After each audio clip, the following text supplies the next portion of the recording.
चला नमस्कार नमस्कार विद्यार्थी मित्रांनो, नमस्कार. तुमच्या सगळ्यांसाठी अत्यंत महत्त्वपूर्ण असे पुढचे 10 मिनिटं जे आहेत ते मी घेऊन आलेलो आहे. ते म्हणजे इतिहासामधील मोस्ट रिपीटेड टॉपिक्स. इतिहासामधले जे मोस्ट रिपीटेड टॉपिक्स आहेत हे ठरवत असताना मी आणताना दोन्ही भाषांमध्ये आणलेत, इंग्लिश आणि मराठी. सगळं एक्सप्लेन करणार आहे. सगळ्यात महत्त्वाचं म्हणजे या लेक्चरमध्ये मी जे टॉपिक्स तुम्हाला दाखवणार आहे ते सब टॉपिक्समध्ये क्लासिफाय केलेले आहेत. तुम्हाला माहिती आहे की मी वर्गामध्ये घेत असताना वर्गीकरण केलेलं असतं टॉपिक्स, सब टॉपिक्स आणि न्यूक्लिअर टॉपिक्स म्हणजे ॲटॉमिक टॉपिक्स ज्याला आपण म्हणतो. ॲटॉमिक टॉपिक्सची संख्या हिस्ट्रीमध्ये मी 400 करून दिलेली आहे तुम्हाला.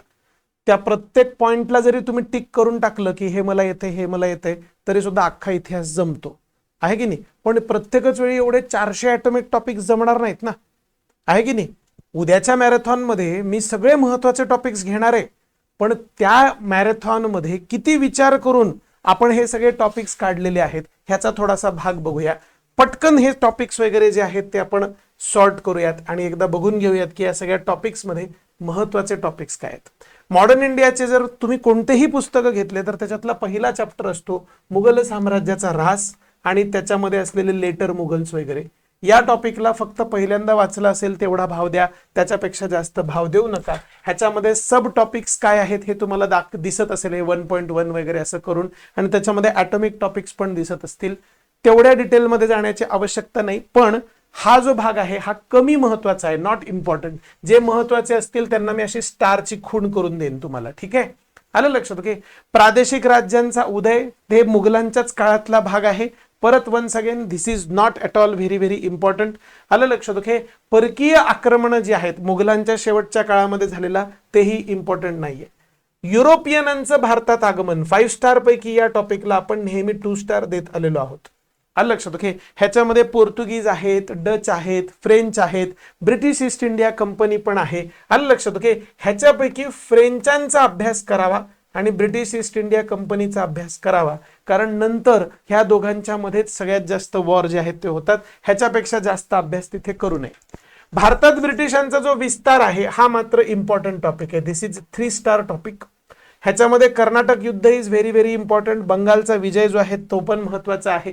त्याच्यामध्ये प्लासीची लढाई, बक्सारची लढाई असा सगळा भाग येतो. आलं लक्षात. मग विस्ताराची जी धोरणं आहेत तसं बघायचं झालं तर तुमच्या मेन्ससाठी खूप महत्वाचं आहे, पण प्रिलिम्ससाठी फक्त 2 स्टार, 3 स्टार पण नाही. आलं लक्षात. ओके. जे टॉपिक जे 4 स्टार 5 स्टार असतील ना ते सुपर डुपर इम्पॉर्टंट असं समजायचं. आलं लक्षात. ओके. येस. अँग्लो युद्ध जे आहेत या अँग्लो युद्धांमध्ये इंग्रज मराठा युद्ध जे आहेत हे आपल्यासाठी 3 स्टार महत्वाचे आहे. बाकीची युद्ध इग्नोर केली तरी चालतील. अँग्लो म्हैसूर युद्ध जी आहेत ती पण आपल्यासाठी महत्वाची, कारण त्याच्यामध्ये सुद्धा ऑकेजनली ब्रिटिशांनी मराठ्यांच्या सोबत करार करणं वगैरे केलेलं आहे. ओके.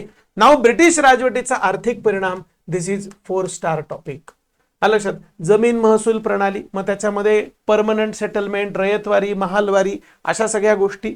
आलं लक्षात. ओके. त्याच्यानंतर औद्योगिकरण, त्याच्यामध्ये हस्तकलेचा ऱ्हास, ब्रिटिश उद्योगांचा ऱ्हास, हे थोडंसं कमी महत्वाचं आहे, याला 3 स्टार केलं तरी चालेल. दिस is very very important.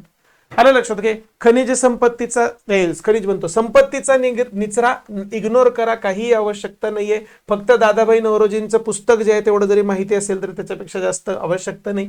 Okay. तरी स्टारच्या भाषेत सांगा ना सर, 2 स्टार इम्पॉर्टन्स आहे. शेतीचं व्यापारीकरण, शेतीचं व्यापारीकरण जे आहे हे तर सिंगल स्टार इम्पॉर्टन्स आहे. सिंगल स्टार असेल तर आपण मार्क करत नसतो.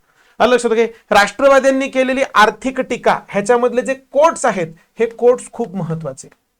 कुणी काय कोट्स वापरलेले आहेत हे वाला भाग जो आहे ह्याच्यामधला खूप महत्वाचा. आलं लक्षात. उदाहरणार्थ ब्रिटिशांची सत्ता म्हणजे गंगेमध्ये बुडवून थेम्समध्ये पिळलेला स्पंज आहे. कुणाचं वाक्य? लोकहितवादींचं वाक्य. असं. त्याच्यानंतर प्रशासकीय आणि कायदेशीर बदल, ह्याच्यामध्ये 73चा नियमन कायदा, पिटचा भारत सरकार कायदा, त्याच्यानंतरचे सनद कायदे, न्याय व्यवस्था, पोलीस आणि नागरी व्यवस्था, ह्याच्यामधले हे जे पहिले 2 आहेत हे 4 स्टार आणि बाकीचे जे आहेत हे 2 स्टार. ठीक आहे. आलं लक्षात. तुम्ही बघा खूप आतमध्ये तुकडे करून देतोय बरं का, म्हणून म्हणलं मी पुढचे 10 मिनिटं व्हेरी व्हेरी इम्पॉर्टंट आहे. आलं लक्षात. ओके. मग सामाजिक धार्मिक सुधारणा चळवळी 4 स्टार टॉपिक. आलं लक्षात. ह्याच्यामध्ये हिंदू सुधारणेच्या चळवळी हाच 4 स्टार टॉपिक आहे. मुस्लिम सुधारणा चळवळी 2 स्टार, कारण ह्याच्यावरती फार प्रश्न येताना दिसत नाहीत. आलं लक्षात. शीख सुधारणा चळवळी ते सुद्धा 2 स्टार. आणि त्याच्यानंतर त्याच्यामध्ये संबोधित असलेले सामाजिक प्रश्न मेन्ससाठी खूप खूप महत्वाचं आहे, पण बाकीच्या केसमध्ये काही फार महत्वाचं नाही, डायरेक्टली प्रश्न तेवढे विचारले जात नाही. आलं लक्षात. ओके. 1857चा बंड 3 स्टार टॉपिक, ह्याच्यावरती बऱ्याच वेळा प्रश्न येताना दिसतो.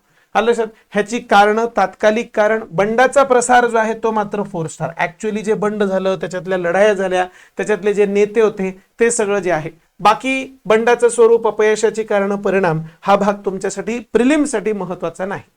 युद्ध कुठे झालं, बंड कुठे झालं, हे जास्त महत्वाचं असतं.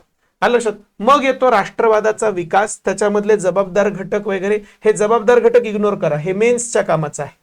आलं लक्षात. ओके. राष्ट्रवादाच्या विकासामध्ये खूप खूप महत्वाचं म्हणजे काय माहिती का, 4 स्टार टॉपिक आहे, तो म्हणजे प्रारंभिक राजकीय संघटना. सुरुवातीला ज्या राजकीय संघटना स्थापन झाल्या त्या महत्वाच्या. आलं लक्षात. मग एवढ्याच 3 नाही, ह्याच्यापेक्षा सुद्धा जास्तीच्या ज्या आहेत त्या सगळ्याच संघटना महत्वाच्या. मग भारतीय राष्ट्रीय काँग्रेस, ज्याला INC असं आपण म्हणतो. आलं लक्षात. ओके. येस, INC जे आहे, या INCच्या मध्ये 9.1 मध्ये INC ची स्थापना झाली. ही स्थापना जी आहे ही सुद्धा 4 स्टार एवढी महत्वाची. आलं लक्षात. ओके. मग ते एओ ह्यूमची पद्धत, त्याची उद्दिष्ट वगैरे सगळा भाग महत्वाचा. मधल्या टप्प्यामध्ये मग त्याच्यामध्ये 45ला मध्यम टप्पा किंवा मवाळ टप्पा असं आपण म्हणत असतो. आलं लक्षात. ओके. येस, काय म्हणत असतो, मवाळ टप्पा असं आपण म्हणत असतो. आलं लक्षात. ओके. येस, आहे की नाही. त्याच्यानंतर पुढचा जो आहे तो म्हणजे जहाल टप्पा, किंवा ज्याला अतिरेकी टप्पा म्हणायच्या ऐवजी इथे जहाल टप्पा म्हणूया. ह्याच्यातला मवाळ टप्पा जो आहे हा 3 स्टार आहे. आलं लक्षात. जहाल टप्पा जो आहे हा सुद्धा 3 स्टार आहे सेपरेटली. आलं लक्षात. Very very important. त्याच्यानंतर सूरज स्प्लिट आहे महत्वाचं. सूरज स्प्लिट वरती डायरेक्टली प्रश्न येत नाही, तरी सुद्धा रिव्हिजन करावी लागते. आलं लक्षात. ओके. बंगालची फाळणी, स्वदेशी चळवळ, हा वाला जो भाग आहे हा भाग सुद्धा 3 स्टार मध्येच काउंट होतो. आलं लक्षात. बंगालच्या फाळणीमधूनच स्वदेशी चळवळीचा विकास जो आहे तो झालेला होता. आलं लक्षात. थोडस क्रांतिकारी चळवळी जो भाग आहे तो आता परीक्षेमध्ये अचानकच जोर पकडतोय, त्याच्यामुळे त्याला जरा जास्त वेटेज द्या. ह्याच्यामध्ये फेजेस आहेत, फर्स्ट फेज, सेकंड फेज. शक्य झालं तर तशा पद्धतीने अभ्यास करा. चाफेकर बंधू, सावरकर, वेगवेगळ्या संस्था, ओके, पंजाब मधल्या, बंगाल मधल्या, महाराष्ट्रामधल्या, हे सगळे जे आहेत ते बघा. आलं लक्षात. उपक्रम काही फार बघण्याची आवश्यकता नाही, संस्थांची नावं माहिती पाहिजेत. आलं लक्षात. संस्था इज 4 स्टार, आणि त्यांच्यामधले जे क्रांतिकारक आहेत ते दॅट इज ऑल्सो 4 स्टार. हे फक्त उदाहरणादाखल लिहिलेली नाव आहेत, ह्याच्यापेक्षा जास्त क्रांतिकारक असतात. होम रूल चळवळ, होम रूल चळवळ 3 स्टार आहे. आलं लक्षात. ओके. त्याच्यातले नेते, त्याची उद्दिष्ट, कुठे झाल्या, काय झाल्या, कधी सुरू झाली, वगैरे वगैरे. गांधीवादी युग, असं युगाला डायरेक्टली स्टार देता येणार नाही, आतमध्ये जावं लागेल. तत्वज्ञान very very less important for prelims. आलं लक्षात. ओके. मेन साठी महत्वाचं. चंपारण आंदोलन 3 स्टार, खेडा सत्याग्रह 3 स्टार. आलं लक्षात. ओके. येस, अहमदाबाद मिल संप हा सुद्धा 3 स्टार. आलं लक्षात. ओके. जन आंदोलनांच्या मध्ये असहकार आंदोलन जे आहे हे असहकार आंदोलन 4 स्टार एवढं महत्वाचं आहे. सविनय कायदेभंगाची चळवळ हे सुद्धा 4 स्टार एवढं महत्वाचं आहे. आलं लक्षात. भारत छोडो आंदोलन हे सुद्धा 4 किंवा 5 स्टार म्हणलं तरी चालेल.